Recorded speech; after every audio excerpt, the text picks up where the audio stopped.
Hey, good morning, good afternoon, which it is right now, and good evening, whatever time of day it is. You may be watching, listening to this, but this is my newest Substack. I got the idea this morning. We're on Badlands Daily with CanCon. Somehow the subject got to nuclear power, and I have been meaning to write a Substack about the small nuclear reactors that we have now that power our nuclear submarines and power our nuclear aircraft carriers, how they could be used to power cities. That's what this Substack is about. And I'm going to go ahead and bring this up, share, make sure that I am sharing and not a black screen. Ooh, I should make that a little bit bigger so y'all could at least read it. Here we go. 140, we'll go to 150. How's that? Does that look better? Yeah, that looks good. Okay.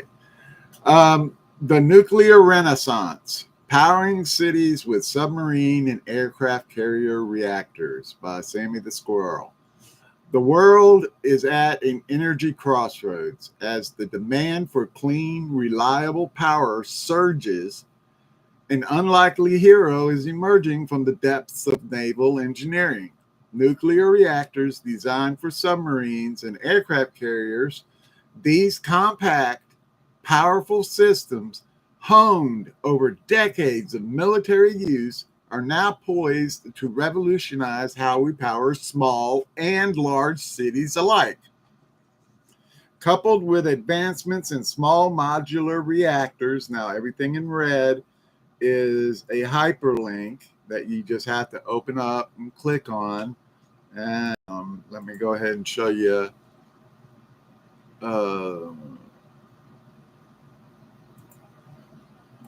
Sure. See, that is. Let me make sure I'm sharing this and not a black screen. See, it's what are small modular reactors? That's what explains exactly what they are. Okay. Out of that, get back over. Oops, gotta get back onto the story. Right, and then make sure I'm streaming and not black screened. Okay, doing good. Okay, small modular reactors and the tantalizing promise of nuclear fusion. This could be the dawn of a new energy era, one that's safer, more efficient, and staffed by an already trained workforce of retired Navy personnel.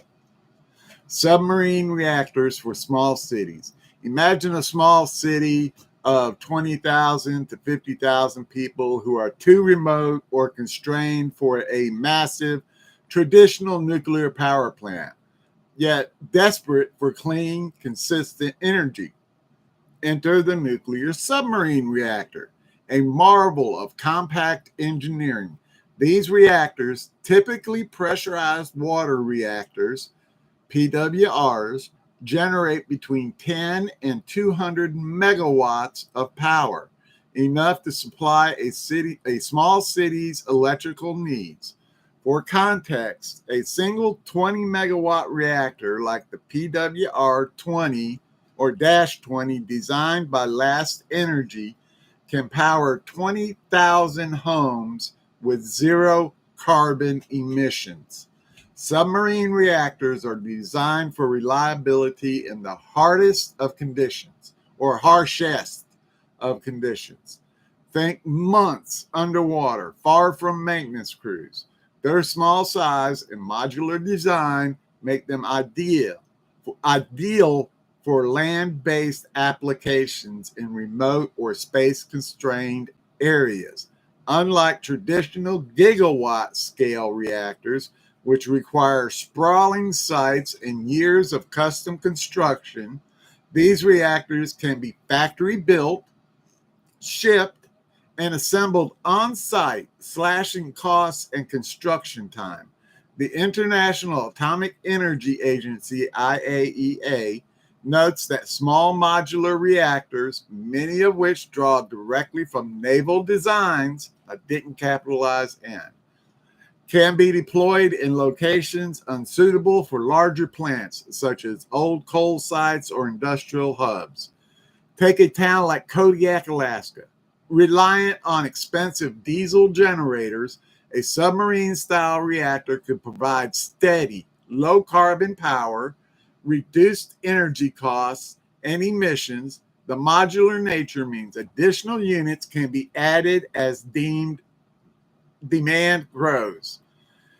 I first put deemed necessary, but I figured demand grows works better. Offering scalability that traditional plants can't match, and with refueling needed only every 3 to 7 years or up to 30 years for some designs, operational costs are further reduced compared to conventional reactors, which require refueling every 1 to 2 years.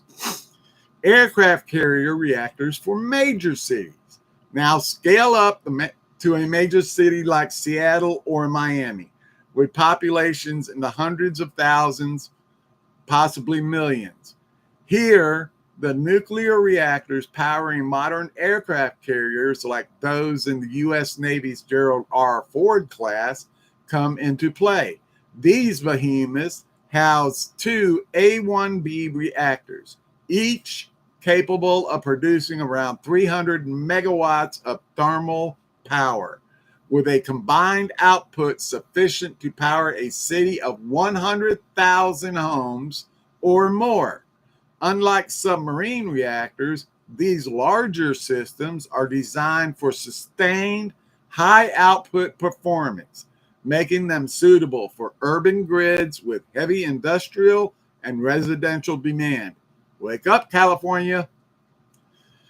The A1B reactors are a leap forward from earlier naval designs, offering greater efficiency and power density. Their ability to operate for decades with minimal refueling, up to 20 years in some cases, make them a model for land-based applications. A single Ford-class reactor setup could replace aging coal or gas plants, providing a stable baseload to complement intermediate renewables like wind and solar.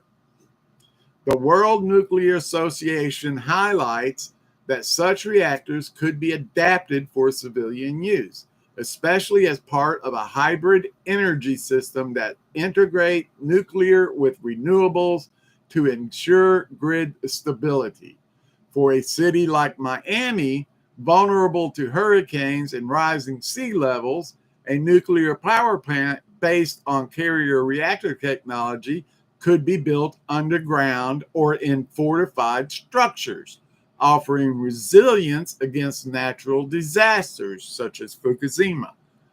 The smaller footprint compared to traditional reactors requiring thousands of acres means these plants can be sited closer to urban centers, reducing transmission losses. Those who know about electricity know about that right there and understand that. A safer nuclear future. Safety is the cornerstone of this nuclear renaissance. Both submarine and carrier reactors have an impeccable track record, with the U.S. Navy operating over 100 reactors across its fleet for 75 years without a single radiation-related incident. Annual radiation exposure for Navy personnel averages just 0.005 rems per year, 1,000 times below federal limits. This safety stems from robust design. Pressurized water reactors operate at lower temperatures and pressures than older commercial designs. And modern SMRs incorporate passive safety systems that rely on natural phenomena like gravity and convection to shut down in emergencies, requiring no human intervention. In other words, if it starts to screw up, it shuts itself off. You know, unlike Chernobyl or the Fukushima disasters, which involved outdated or poorly managed designs, and acts of God, today's naval-inspired reactors are engineered to be walk-away safe. For example, NuScale's SMR design, which draws on naval technology, uses a compact, integral configuration that minimizes moving parts and eliminates the risk of meltdown by relying on natural coolant circulation. The IAEA emphasizes that SMRs, smaller core, and lower power output reduce the potential for radioactive release, even in worst-case scenarios. Moreover, SMRs produce less nuclear waste than traditional reactors, and some designs can use mixed oxide, MOX, M-O-X, the chemical word for it, fuel to burn plutonium, further reducing waste. Security is also enhanced, with reactors often built below ground to protect against sabotage or acts of God, like earthquakes or tsunamis. The ADVANCE Act, passed in July 2024, is streamlining regulations to expedite microreactor and SMR deployment, ensuring safety without stifling innovation. I knew I shouldn't have used that word. I couldn't pronounce it. It's slowing down innovation. One of the biggest hurdles for civilian nuclear power is finding skilled operator. Here, the U.S. Navy's nuclear program offers a unique advantage. With over 22,000 personnel currently serving on nuclear-powered vessels and hundreds of thousands of retirees, the Navy has a deep pool of trained experts. These individuals are rigorously trained to operate and maintain reactors under high-stakes stress conditions, making them ideal for managing civilian SMRs. The Navy's nuclear propulsion program has produced a workforce that's not only technically proficient, but also disciplined in safety protocols with no recorded incidents of radiation harm in over 60 years of operation. Retired Navy nuclear technicians, many in their 30s and 40s, could transition seamlessly to civilian roles. Programs like NuScale's Energy Exploration E2 centers are already training future operators, and retired Navy personnel could lead this effort, ensuring a smooth rollout of SMRs.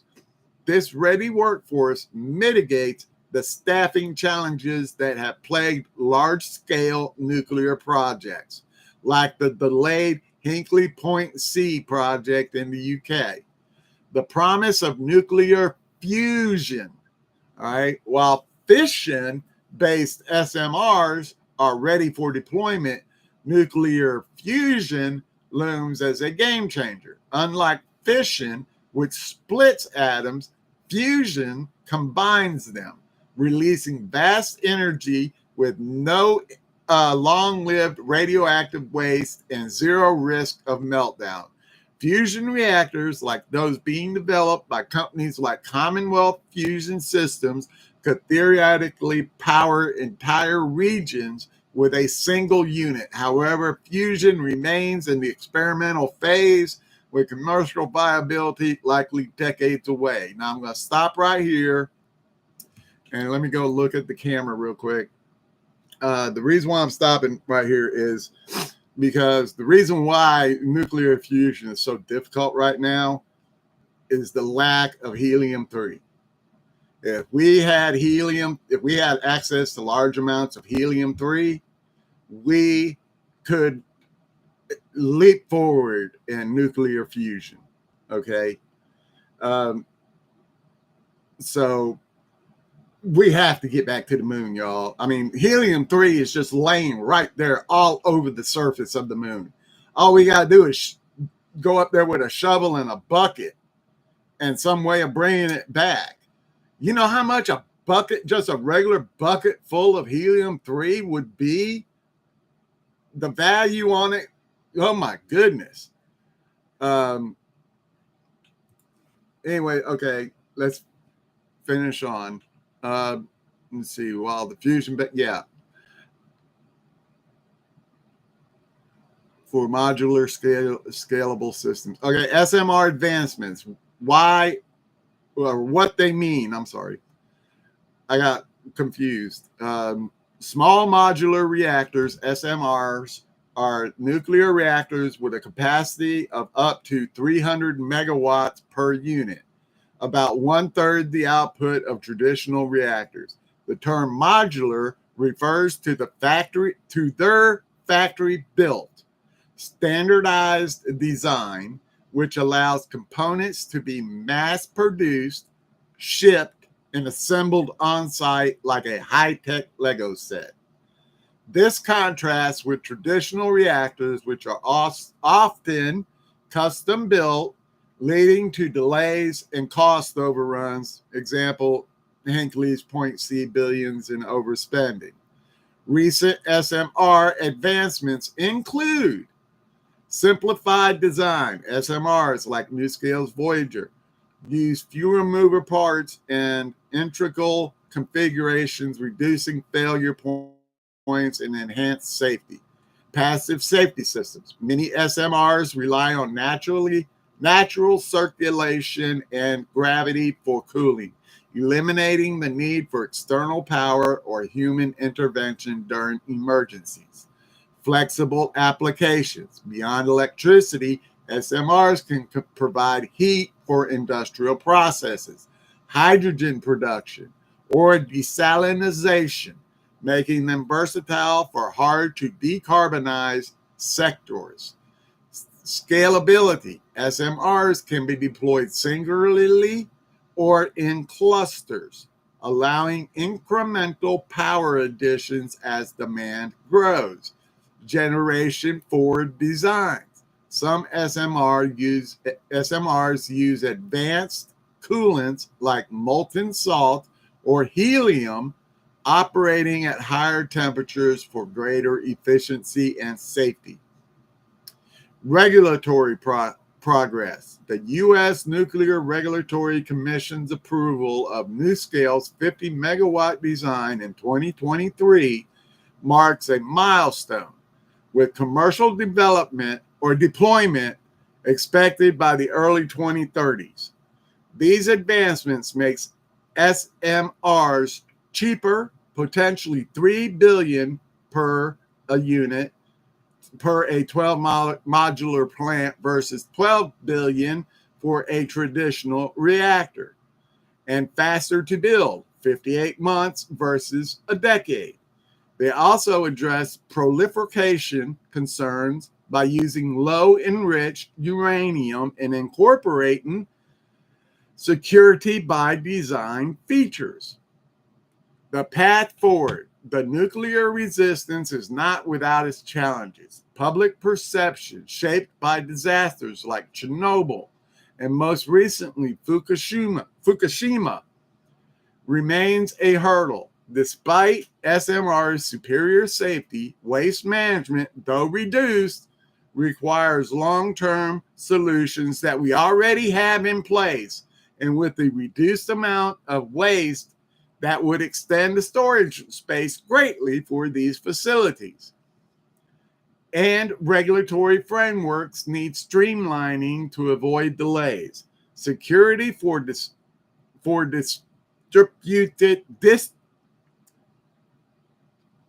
distributed SMRs will also demand robust measures, as noted by experts like Dr. Ross Peel. Yet the potential is undeniable. Submarine reactors can power small cities, carrier reactors can anchor urban grids, and a skilled Navy workforce stands ready to operate them. With SMRs paving the way and fusion on the horizon, nuclear power could be the backbone of a carbon-free future as the UK, Canada, and the US push for ambitious nuclear expansion, aiming to triple capacity by 2050. The lessons of the sea are lighting the way for the cities of tomorrow. That's it, folks. I hope y'all enjoyed this. Let's see where we at. We're at 20 minutes. Darn it. I didn't hit my 15 to 17 minute time frame, but okay. Yeah, thank you, CanCon, for putting this thought back into my head. I had, part of the research already done. I just need to finish it up and then write it and go over it and check it. I think I made a couple of mistakes. I may add some notes to it, but it's pretty much of a rush job. I just wanted to get it done and get it out there because this is how we're going to power our future. This, and once they figure out, if they ever release the technology of Nikola Tesla, where you can just draw electricity directly from the air with a little small box in your house and have all the electricity your house would ever possibly need. It's even for manufacturing plants and stuff like that. I mean, just draw it straight from the air. But anyways, I'm going to end this. It's at 21 minutes, and I hope y'all enjoyed it. Thank you to my paid subscribers. You don't have to pay. I offer everything I do for free. But if you want to be a paid subscriber, you can. And thank you very much. Until next time, that's it, folks. Have a good one.